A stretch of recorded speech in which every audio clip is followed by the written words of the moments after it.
What's cracking, everyone? My name is Ryan, and today I want to talk to you guys about my experience with the SimGot EA500. Now, I do want to send a special thank you to Linsol, who sent these out in exchange for my review. However, all thoughts and opinions are of my own.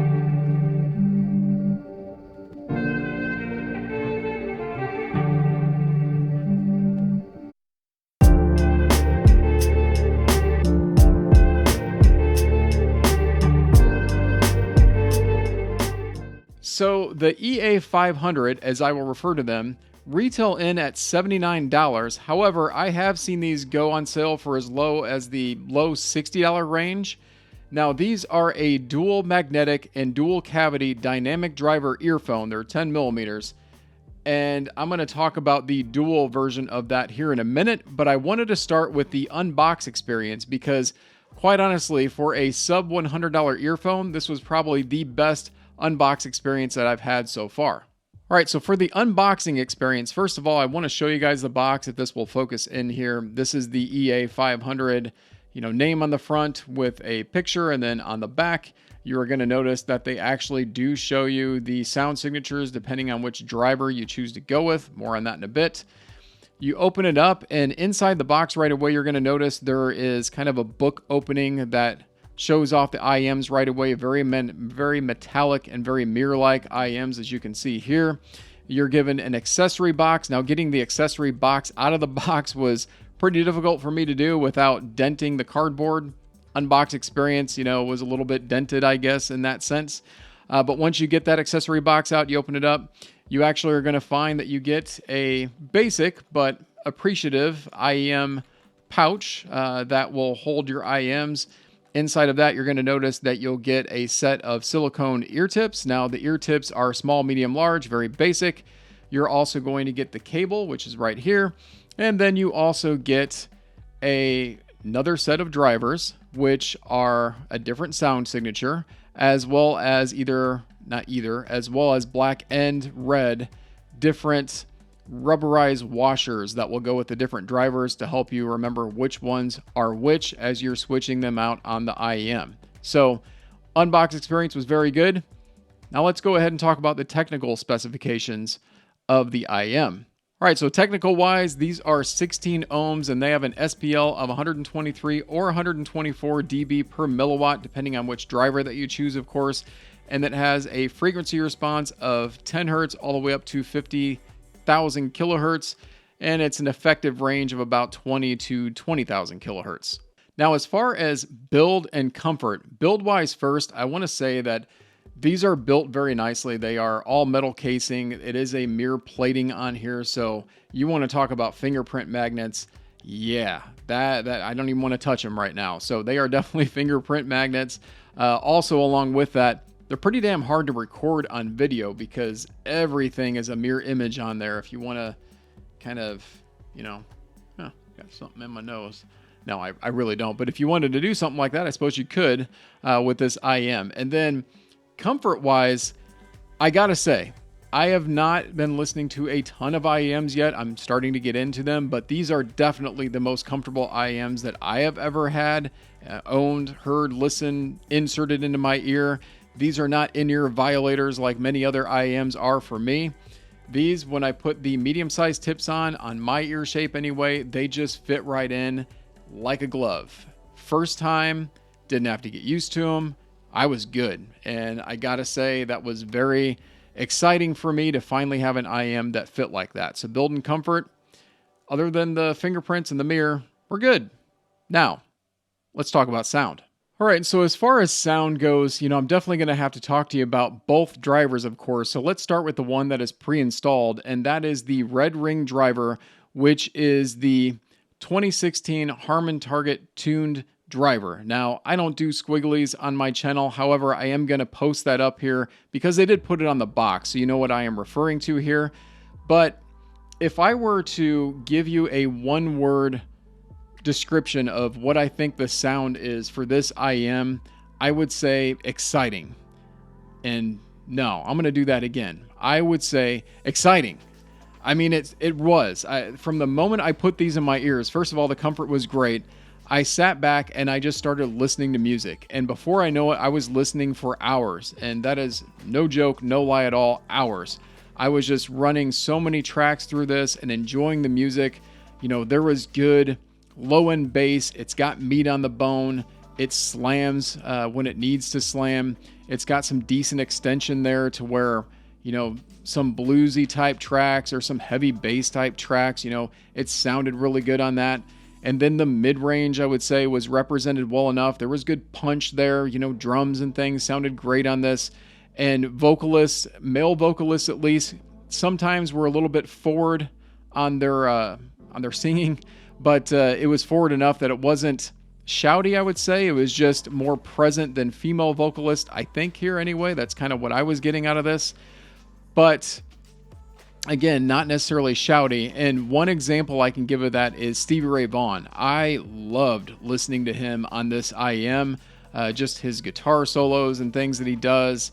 You know, his voice, of course, was great, but just, you know, some of those tracks just really strum through, and you got the low end and you got that, you know, that mid range, and then you got some sparkle up high. And speaking of sparkle up high, there is a little bit of sibilance or sibly, as I like to call it every now and then. But it's not anything that's overly emphasized, at least not with this particular driver, from what I got from it. Now, kind of got source dependent at times, and I will talk about that as I wrap this thing up. But yes, super exciting listen, and I just really enjoyed it, almost to the point I didn't even want to switch to the other driver, but I had to, right? Because I got to review this thing. So when I did switch to the other driver, here is my impression of that one. Feel like I should like switch something up here, like ta-da, like Superman. But anyways, let's talk about the other driver. All right, and so the black ring driver is very similar to the red, except for the fact that, and I'm just actually going to tell you this from the box here, guys, is that the black ringed driver is developed based on the SimGot Classic Curve. And it's basically a transformation based on the 2016 Harman Target as well. And it is based off of the EN1000 or the EA500 SimGot. The differences there, according to their site, if you pull this up, is that female vocalists should be pushed more forward towards you, and there's going to be a little bit more air and sparkle, and also that's going to lead to a little more sibilance. Well, that's what they tell you, but is that what you hear? Is that what I heard? Actually, yes. I got to say, they were dead on accurate with that. When I did switch to this driver, you know, I tested that. I actually went through the Chesky's demonstration disc with both drivers just to get the differences between those two, and I definitely noticed that difference when I went to this driver. And I'll talk about track number 3 on that disc, Spanish Harlem, in that there was just a little bit more reverb out of her voice on that track that I didn't get with the red driver. So that was very interesting to hear. And yeah, the sibilance, you know, it did show up. In fact, a track sample for that, and if you guys give me a moment here, let's scroll through my notes. All right, so yeah, there was a track that was called Future's Best by US Girls, came up on a title recommendation. And what I found, this track in particular, if you find it, there is a snare-like sound. I couldn't quite pinpoint what sound that was, but you'll know what I'm talking about. It just splashes through really harsh, I would say, on this particular driver. And then her voice in this song definitely has that sibilance all throughout. You know, other sibilant type singers definitely have a little bit more sibilance or sibly, definitely with this particular driver. But again, I would not call it overly harsh or just terrible. Some tracks, you know, I did not enjoy for sure, and definitely enjoyed the other driver just for that little bit more relaxed tuning in that range. But still, I think they're accurate with that part of it. The one thing that I did notice, though, is this is also said to be a little bit more detailed with the black ring driver than the red ring. I don't know if I necessarily found that as much as I just found there's more air, and sometimes more airiness can give that perceived notion of detail. So perhaps, you know, you're hearing some more detail, but it's definitely not something where I think it's like a lot more spacious in the stage or anything like that. So, all right. And so one thing I want to mention on both drivers, and that is soundstage and imaging. Both were good. Neither were anything over the top great. I would say stage wise though, for being pushed forward in the mid-range, sometimes that can lead to a claustrophobic or more of a intimate soundstage. And I didn't get that out of this. I definitely got some sense of space, so that's good. But imaging wise, I would say it just, in my book, was okay. It wasn't anything super great, and it wasn't anything terrible either, just not quite as pinpoint. But again, this is under $100 IEM, so I was perfectly fine with the imaging of this.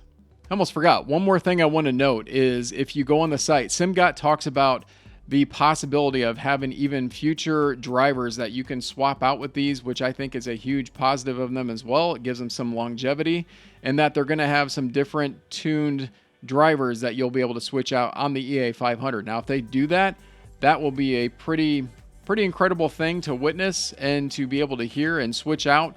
Now, if I can make a personal message to SimGot, if you're listening, if you could make a driver towards gaming, let's put something with maybe like a V-shaped tuning or something and try to dial up that imaging a little better, that would be fantastic.